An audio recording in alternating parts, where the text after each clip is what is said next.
امریکہ کی ایران کے خلاف فوجی مہم جوئی کیا رنگ لائے گی؟ امریکہ ایران میں اگر رجیم چینج یا براہ راست مداخلت کرتا ہے تو غالب امکان کیا ہے؟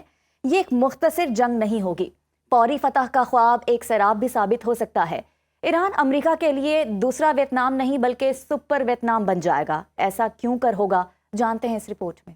وینزویلا کے بعد امریکہ ایران کے درپے، تیل بہانا ایران کی ایٹمی صلاحیتیں نشانہ، امریکہ کا فوری فتح کا خواب سراب ثابت ہو سکتا ہے۔ ویتنام میں امریکہ کو جنگلات، گوریلا جنگ اور عوامی مزاحمت کا سامنا تھا، مگر ایران کا جغرافیہ، وسیع پہاڑی سلسلے، صحرائی علاقے، دشوار گزار سرحدیں اور 80 ملین سے زائد آبادی، یہ سب عوامل کسی بھی فوجی مہم کے لیے دلدل ثابت ہو سکتے ہیں۔ ایران میں جنگ صرف شہروں تک محدود نہیں رہے گی، بلکہ ہر پہاڑ، ہر گاؤں محاذ بن سکتا ہے۔ ایران صرف ایک ملک نہیں بلکہ ایک نظریاتی ریاست ہے۔ 1979 کے انقلاب کے بعد امریکہ مخالف بیانیہ ریاستی شناخت کا حصہ ہے۔ عراق ایران جنگ نے عوام کو طویل مزاحمت کا عادی بنا دیا ہے۔ شہادت اور قربانی کا تصور عسکری نظریے میں شامل ہے۔ ویتنام میں عوام کمیونزم کے لیے لڑے، ایران میں لوگ مذہب، خود مختاری اور قومی وقار کے لیے لڑیں گے، جو کہیں زیادہ طاقتور محرک ہے۔ ایران جانتا ہے کہ وہ روایتی جنگ میں امریکہ کا مقابلہ نہیں کر سکتا،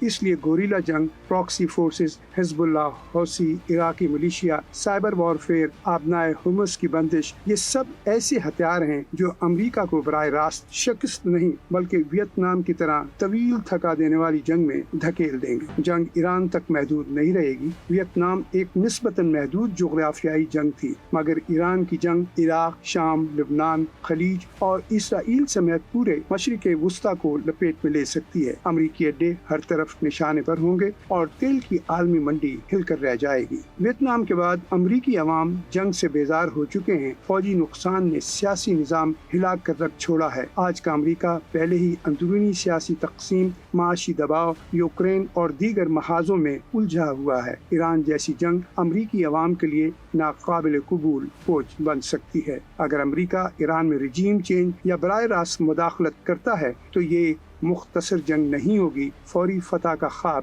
ایک سراب ثابت ہوگا۔ ایران امریکہ کے لیے دوسرا ویتنام نہیں بلکہ شاید سپر ویتنام بن جائے۔ اس لیے امریکہ اب تک دھمکیوں، پابندیوں اور سفارتی دباؤ تک محدود ہے۔ اس ضمن میں امریکی نائب صدر جے ڈی وینس کی سفارتی کوششوں کی تجویز قابل غور ہے۔ امریکہ خود جانتا ہے کہ ایران میں قدم رکھنا آسان ہے، نکلنا نہیں۔